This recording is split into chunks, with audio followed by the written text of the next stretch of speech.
Quelles seront les relations avec le reste du monde des États-Unis, avec Joe Biden à la tête du pays? L'Europe, en tout cas, considère qu'elle a de nouveau un ami à la Maison-Blanche.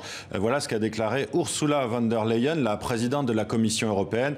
On retrouve Paul Germain au Parlement européen à Bruxelles. Paul, qu'est-ce que les Européens attendent vraiment de l'arrivée de Joe Biden?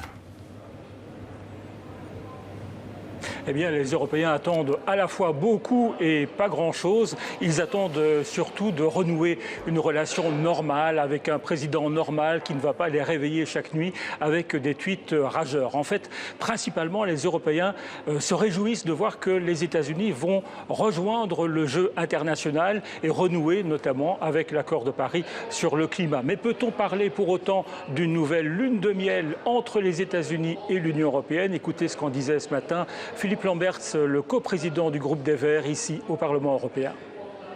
Lune de miel, il ne faut pas exagérer. Lune de miel, c'est entre des amoureux.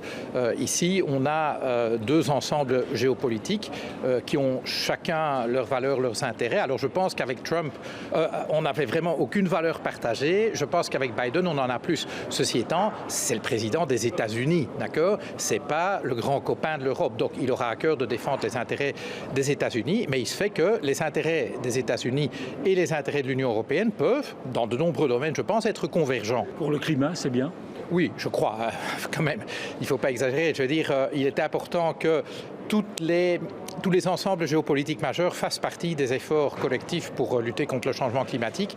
Dès l'instant où la première puissance économique mondiale, peut-être plus pour très longtemps, mais en tout cas la première puissance économique mondiale envoyait un bras d'honneur à la lutte contre le changement climatique, ça posait un problème.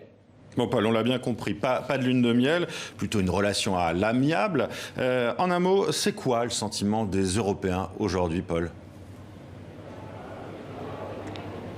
En un mot, Marion, ouf!